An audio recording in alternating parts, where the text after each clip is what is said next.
Episode की शुरुआत में हमें बताया जाता है कि 10 साल पहले एक पोर्टल खुला था जिसमें से जादुई राक्षस निकले, जिन पे आम इंसानों के हथियार काम नहीं करते।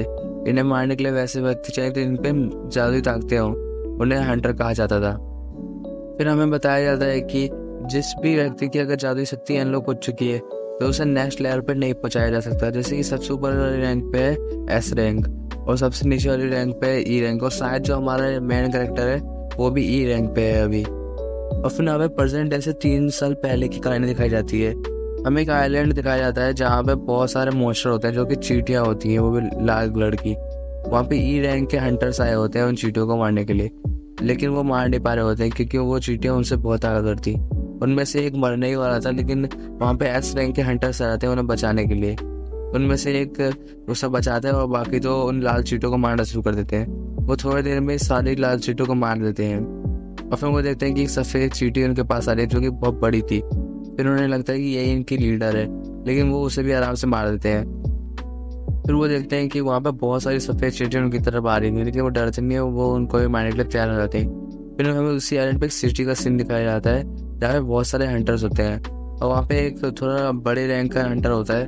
वो उन सारी चींटियों पे अपने फ्लेम की पावर से अटैक करता है, और लाल चींटियाँ तो सटक से मर जाती हैं, लेकिन सफ़ेद चींटियों को कोई फ़र्क नहीं पड़ा होता। और फिर वो सारे हंटर मिलकर उन चींटियों पे हमला कर देते हैं। और फिर हमें प्रेजेंट ईयर्स का सीन दिखाया जाता है जहाँ कंस्ट्रक्शन साइट पे एक पोर्टल या डेंजन खुला होता है जिसके मॉन्स्टर्स को मारने के लिए हंटर्स को बुलाया जाता है।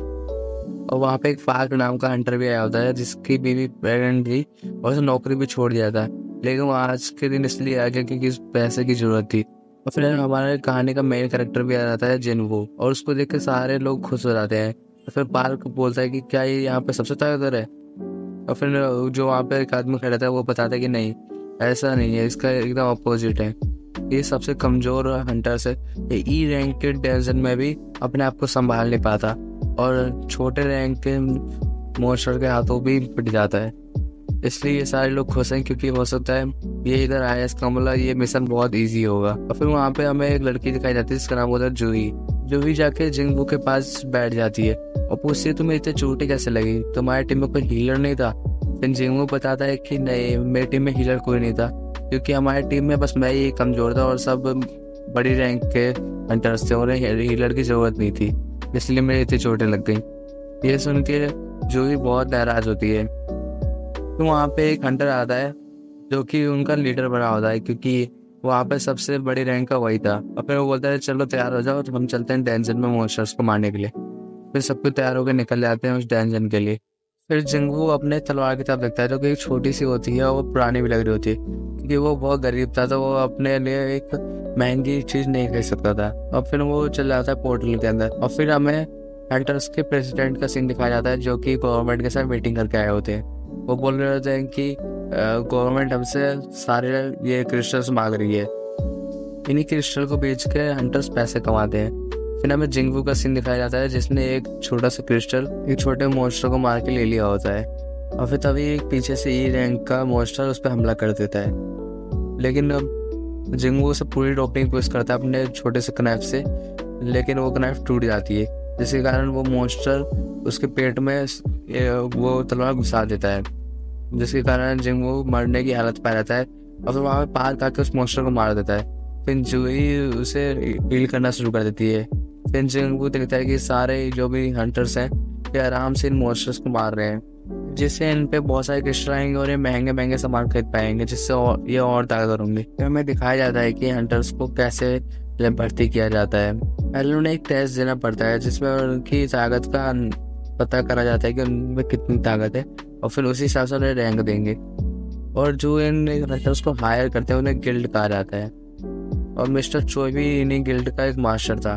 वो अपने आदमी से कह रहा होता है कि किसी भी इंसान को उसके जेंडर या एज देख के मत लेना, उसके टैलेंट को देख के ही लेना। फिर वो बताता है कि वहाँ उसके गिल्ड में एक लड़की है जो कि बहुत टैलेंटेड है। फिर हमें सिटी का सीन दिखाया जाता है जहाँ दो चोर एक लड़की का पर्स लेके भाग रहे होते हैं। उसमें वो देखते हैं कि एक लड़की उनके बाइक के आगे खड़ी है। जैसे ही वो बाइक उस लड़की के पास पहुंचती है वैसे ही वो लड़की बैक फ्लिप मार के चोरों से पर्स ले लेती है। और फिर हमें बताया जाता है कि इसका नाम चोही है जो कि बहुत फेमस है। और फिर वो पार्ट्स उसको वापस कर देती है और फिर सारे लोग उसके पास आना शुरू कर देते हैं, जिसको देख के वो लड़की वहाँ से भाग जाती है। फिर हमें डेंजन का सीन दिखाया जाता है जहाँ पे उन सबने मिलकर वहाँ के बॉस को मार दिया होता है। लेकिन फिर वो सब देखते हैं कि वहाँ पे एक और डेंजन खुल रखा है। ये देख के वहाँ उसका लीडर बहुत ज़्यादा हैरान हो जाता है। फिर वो बोलता है कि हमें ये बात अपने ऊपर के अधिकारियों को बतानी चाहिए। लेकिन वो सब इस बात पे एग्री नहीं करते, क्योंकि अगर ऐसा हुआ तो वो दूसरे फिर हंटर्स यहाँ भेज देंगे, जिससे वो हंटर्स हमसे ज़्यादा क्रिस्टल जमा कर लेंगे। ये उनका लीडर भी थोड़ा सोचता है। फिर वो वोटिंग करवाता है इस गुफा में जाने के लिए। और फिर हमें दिखाया जाता है कि गुफा में जाने के लिए 5 लोग राजी थे और ना जाने के लिए 5, और अब सिर्फ 3 लोगों की वोटिंग रह गई थी।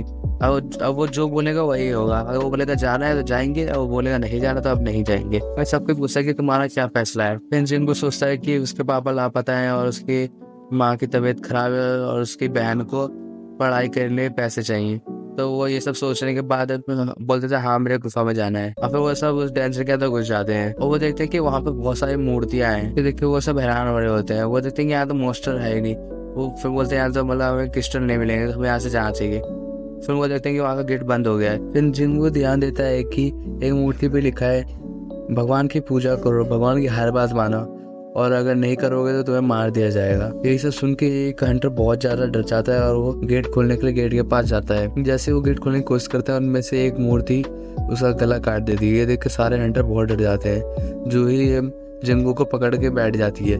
जिंगू ने ऐसा बहुत एक्सपीरियंस कर रखा है, इसलिए थोड़ा बहुत उसको इस बारे में जानकारी है। तो वो चिल्ला के बोलता है कि सबको नीचे बैठ जाओ। उनमें से एक लेकिन नीचे नहीं बैठता। तो फिर हम देखते हैं कि सारी मूर्तियों में से आग निकलती है और जो भी खड़ा रहता है उनको जला देती है। ये देख के सबके बहुत ज्यादा डर जाते हैं और जिंगू सोचता है कि यही क्या मेरा अंत था, और फिर यही इसी सीन पे ये एपिसोड खत्म हो जाता है। अगर आपको एपिसोड अच्छा लगा और आप चाहते हैं कि मैं इसका अगला एपिसोड बना, तो इस वीडियो को लाइक कर देना और कमेंट भी। अगर इस वीडियो पे अच्छा रिस्पॉन्स आया तो मैं अगला एपिसोड भी बना दूंगा।